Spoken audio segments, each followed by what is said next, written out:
compleja la situación. Ya, chiquillas, vamos a empezar entonces con esta, me voy a salir eso sí porque seguro que me pego y me veo muy mal en las grabaciones. Ya nuestra clase es la 24, 6 de agosto, hoy día se conmemoran años desde que Estados Unidos se le ocurre bombardear con, bueno, tirar bombas atómicas en Hiroshima y bueno, creo que es el 7, claro, el 7 es en Nagasaki, eh, y de dejar una huella gigantesca en lo que es el mundo y bueno, obviamente aquí en Japón. De hecho, como que después Barack Obama, después de muchos años, viene a pedir disculpas como en nombre de Estados Unidos por el daño que hicieron a Japón. Si a alguien le interesa ese tema, vean La tumba de las luciérnagas, una película hermosa, desgarradora, que retrata un poco la Paula dice que es muy buena, es excelente. Si quieren llorar, véanla. Y si quieren aprender de historia igual, si quieren saber de política también. Y si quieren ver anime, también la pueden ver porque es de anime. Y que retrata, yo creo que es la mejor película que hasta el momento hay sobre cómo lo vivió, cómo lo vivieron los japoneses. Eso para empezar. Entonces, bueno, nuestra clase hoy día vamos a ver un poquito lo que es el concepto de desarrollo sostenible y cómo eso se aplica o tiene sus alcances en el concepto de la ciudad, porque es eso donde estamos como abordando. Bueno, en un recuento de lo que vimos el primer semestre, bueno, lo primero fue el tema del fenómeno urbano, donde nosotros trabajamos en función de la noticia, ¿ya? Entonces, ahí estuvimos, desde ese punto de vista lo trabajamos. Luego vimos la ciudad de la historia, que eso fue parte como de las clases online, y, o sea, de las guías y también de mis exposiciones. Y finalmente estuvimos trabajando el proceso de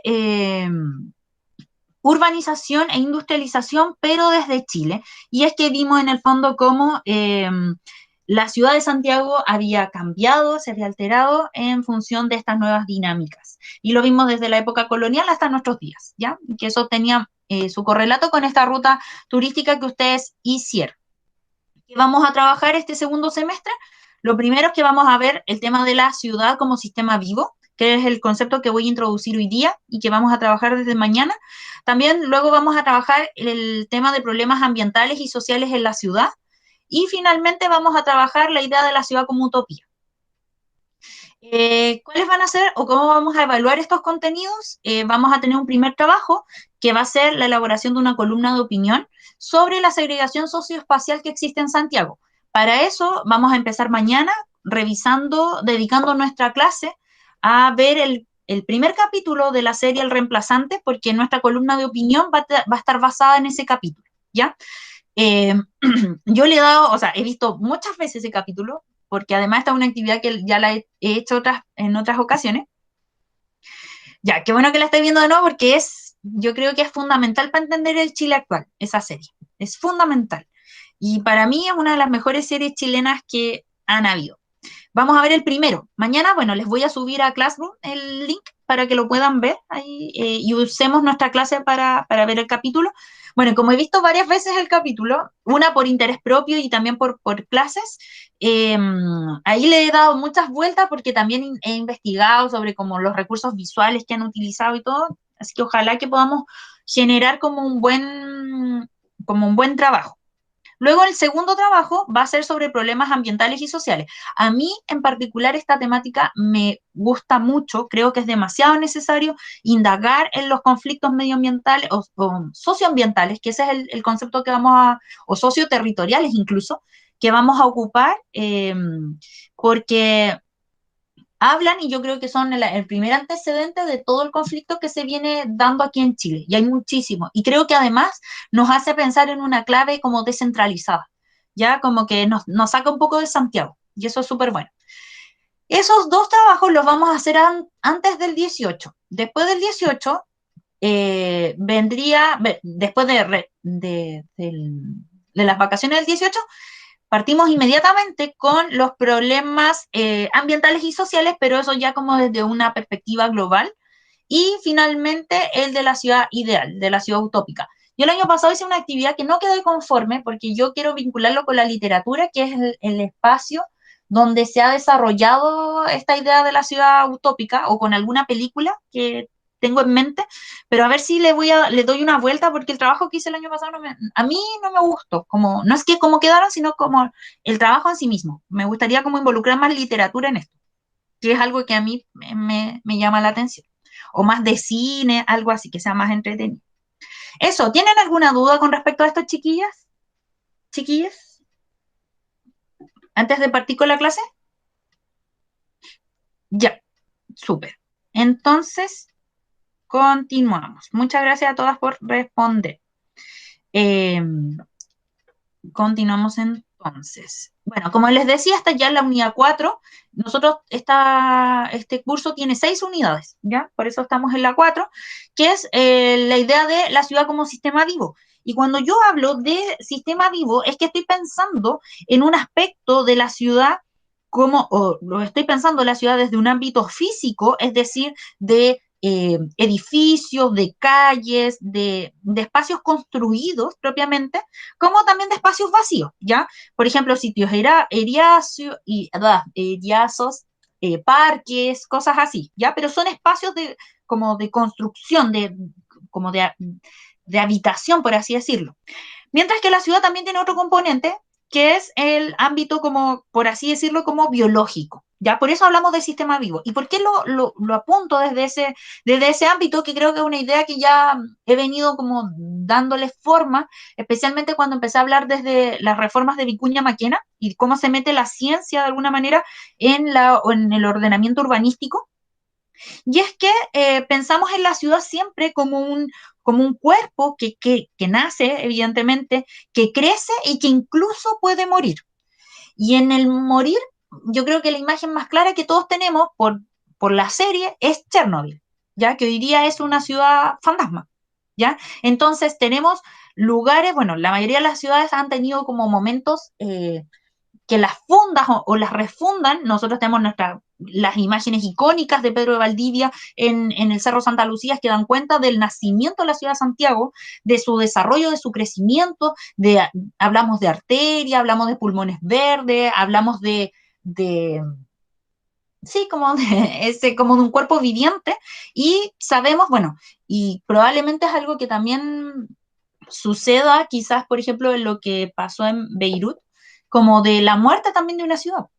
Y eso no solo pasa en las grandes ciudades, sino que también sucede en las pequeñas, los pequeños poblados, que son como microciudades, y que aquí en Chile han ido desapareciendo de manera muy silenciosa, y por eso me gusta que después trabajemos los conflictos como socioambientales, porque aquí en Chile la desaparición de ciertas ciudades o ciertas comunidades ha estado muy de la mano con el desarrollo de la industria forestal y que lamentablemente ha quedado totalmente silenciado porque en realidad hay como otros focos o en realidad la maquinaria forestal es tan compleja y daña desde tantos puntos de vista que ese vendría a ser ya como la punta de la cola dentro como de todos los problemas que trae asociado. ¿Ya? Entonces, pero también como sistema vivo, la ciudad se ve en relación con otras ciudades, ¿ya? Recuerden que para vivir finalmente necesitamos estar en contacto con otros y poder establecer conexiones. Influencias que en el fondo nos permitan intercambiar materias, energía y en el fondo podamos funcionar, ¿ya? Eh, eso, como que se van generando relaciones. Ahora, esas relaciones lamentablemente no siempre son recíprocas, ¿ya? Entonces, no siempre son recíprocas en la medida que yo no, como Santiago, no siempre le entrego a otras ciudades lo que quizás las otras ciudades me entregan a mí, no se lo entrego de la misma manera.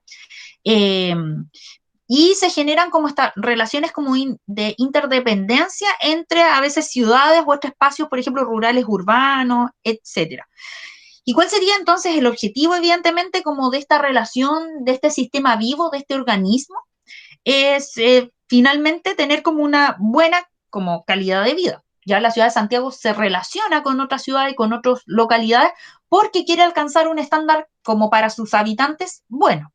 Sin embargo, y voy muy en la lógica porque esto es o sea, esto tiene mucho que ver con el modelo económico. En la actualidad, lamentablemente, este bienestar no solo se basa como en las buenas intenciones que puedan tener los habitantes de ciertas localidades, sino que va mucho más allá y tiene costos para algunos. No todos somos ganadores en esto. Y los costos, por ejemplo, para muchas localidades son pobreza, son desigualdad, son daño medioambiental, son, por ejemplo, no sé, Tiltil, en la relación con Santiago es una comunidad, es una comuna totalmente desventajada, porque todos los desechos de Santiago llegan allá y, y se está viendo con muchos conflictos medioambientales y además con un estigma como súper complejo.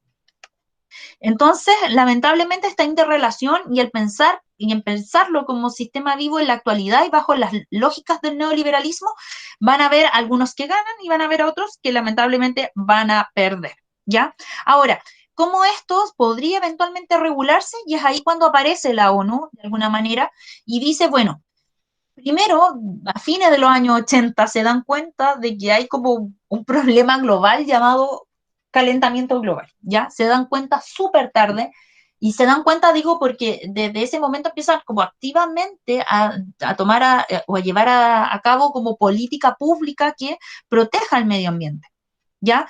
Y bueno, parten en el 87 se hacen la pregunta sobre, bueno, ¿y cómo vamos a vivir en el futuro? Porque de alguna manera, con la caída de las grandes ideologías, con la caída también de lo que es la Guerra Fría, de esta bipolaridad, como que cae el muro, y literalmente cae el muro de Berlín, y cae el muro como del mundo, y uno queda así como, bueno, como, ¿qué nos queda? Como que ya derribamos la muralla, ahora ¿cuál es el futuro que nos espera?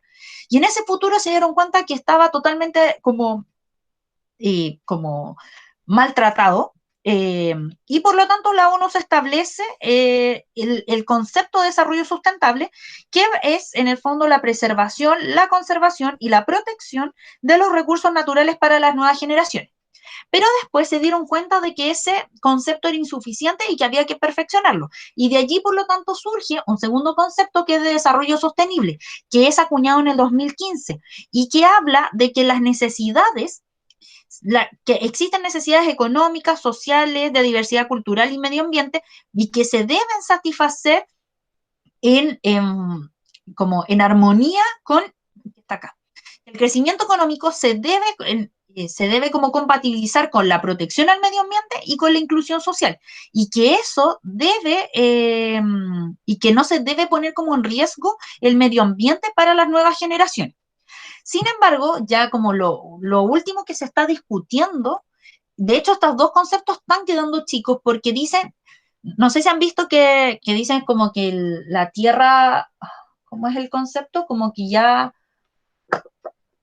ay, no me acuerdo cómo es. Bueno, pero al final como que en verdad no hay posibilidades de preservar porque estamos destruyendo tan rápidamente como el medio ambiente que ya no hay posibilidades de preservar. Por lo tanto, hoy día ya se está hablando de la regeneración. Ni siquiera la preservación para el futuro, sino regenerar lo que teníamos porque lo hemos perdido casi todo. Entonces la ONU, en el fondo, lo que se propone es que el crecimiento económico, que ha sido como el gran responsable, el capitalismo y la industrialización han sido los grandes responsables de la depredación en el fondo del ser humano con el medio ambiente, dice que debe ponerse como en un equilibrio el crecimiento económico, la inclusión social, porque además este desarrollo no es para todos igual y existen márgenes de pobreza gigantescos, con además el protección al medio ambiente, donde deben además ir como activamente tanto el sector público, que son los estados, como el sector privado. Y eso también es como muy interesante lo que propone la ONU, que no son solo las gestiones del Estado lo que van a hacer cambiar como nuestras lógicas de vida, sino que también tienen que comprometerse los organismos privados.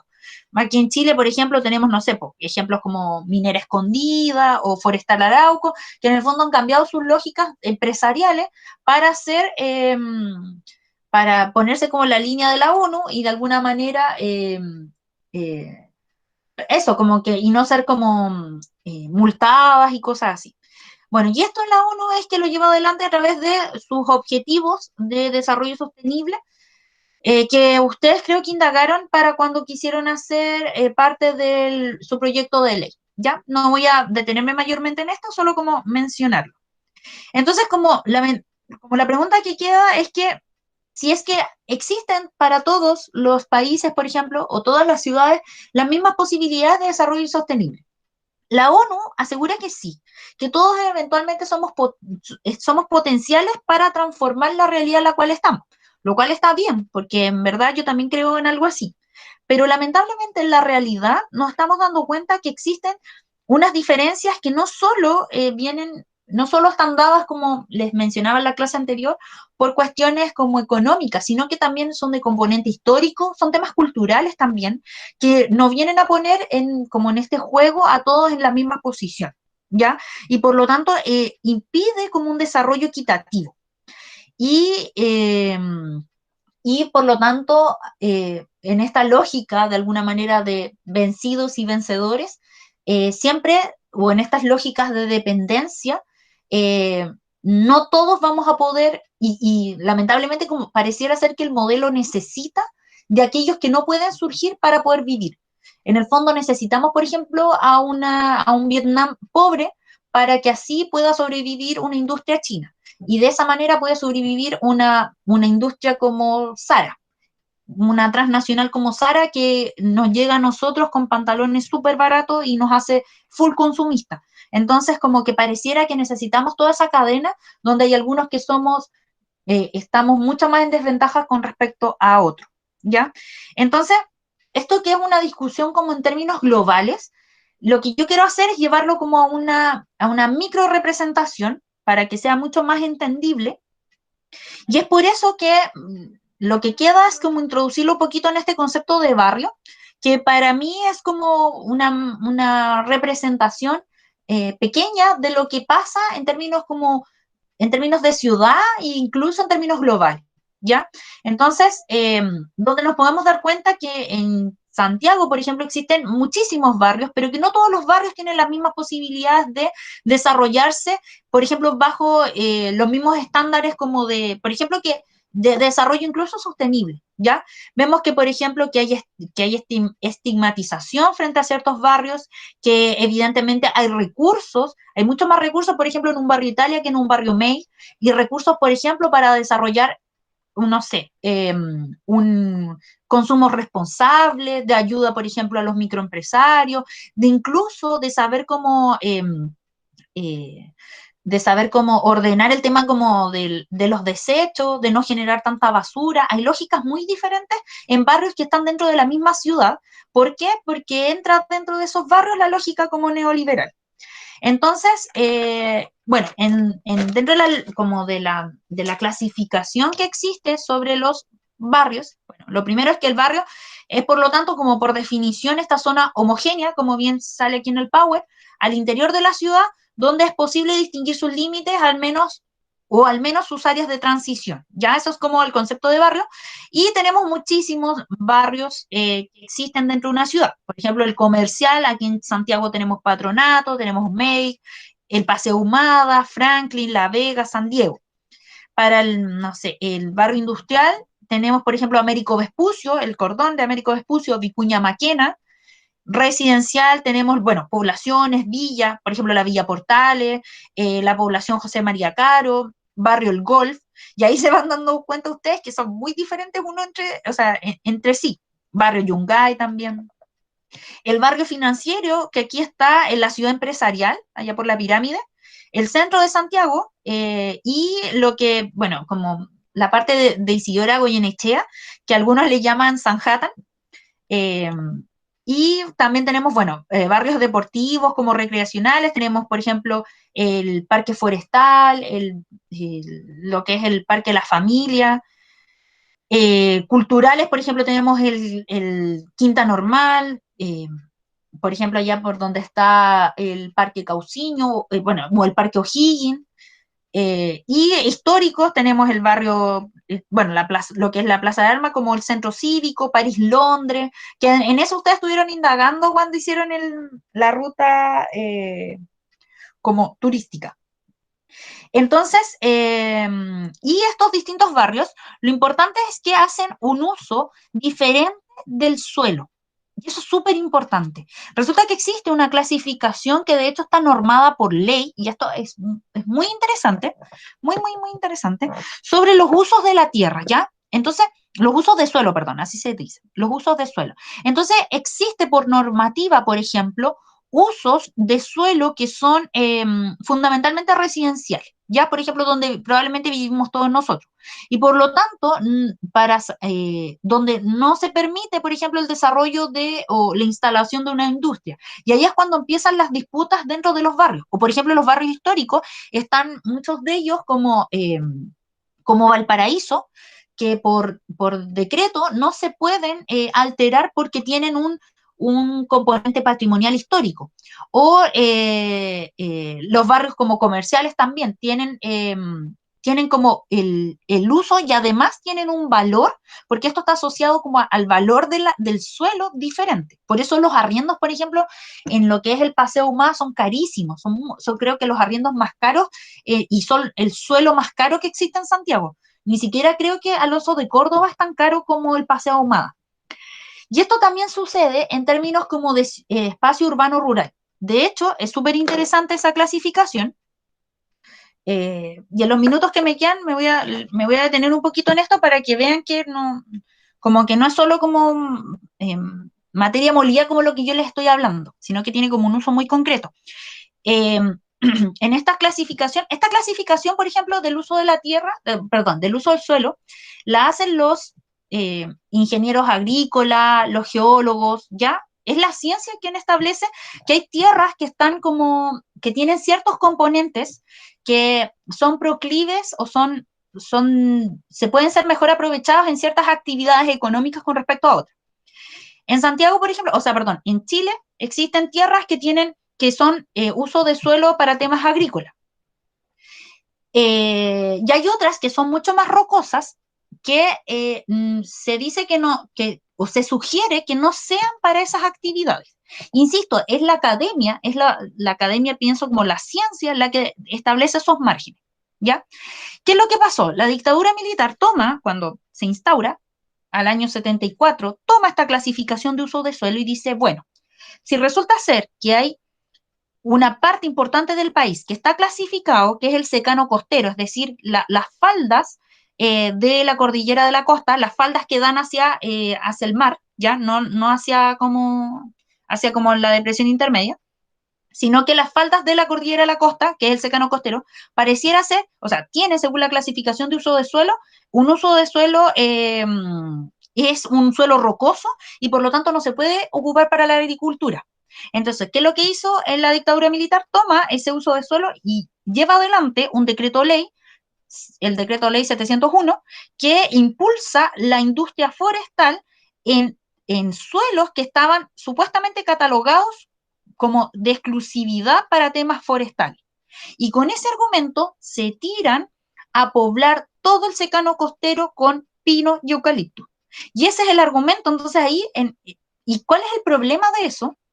De que yo cuando hice mi tesis sobre este tema, yo me preguntaba, o sea, ¿estas clasificaciones son estáticas? ¿Estas clasificaciones como a qué responden? Y en realidad estas clasificaciones responden mucho a los modelos económicos que se tratan de impulsar. Me explicaban, por ejemplo, que el uso de suelo, claro, son recomendaciones, sugerencias. O sea, en un espacio con mucha roca, ojalá no desarrolle la agricultura o la agricultura tradicional porque va a ser muy complicada. Pero se puede desarrollar agricultura. Pero para eso necesitáis invertir en tecnología y necesitáis invertir también en saberes como científicos para poder desarrollar y ingeniártelas para poder desarrollar la agricultura. En el espacio donde yo, por ejemplo, desarrollé mi tesis, que era Pichilemu, lo que hicieron a propósito de este decreto ley, como se estigmatiza en el fondo a la tierra, al suelo, como solamente para uso forestal, nunca más se replantearon la posibilidad de desarrollar agricultura y por lo tanto las industrias forestales se instalan en Pichilemu, expulsan todo lo que es la actividad agrícola y ganadera y la gente se tiene que ir y empieza a migrar. Y hoy día Pichilemu, por ejemplo, tenemos un 60% de Pichilemu, o más, creo que es como un 70% de Pichilemu totalmente forestado, en una actividad que sabemos que no tiene larga vida. que solamente la actividad forestal la podemos desarrollar en 7 como ciclos, ya, esos son hartos años, pero tampoco es eterno, pero que sabemos que después de esos 7 ciclos ya la tierra queda ahí, realmente queda inutilizable. Entonces, a lo que voy con esto es que hay una política detrás que es súper delicado el tema de los usos de suelo, que no es tan como inocente, por así decirlo. No sé si lograron como entender la idea o lo que les quise como comentar, o fue muy confuso. Sí, la Noelia entendió, las demás. ¿Tienen alguna duda? No, ninguna duda.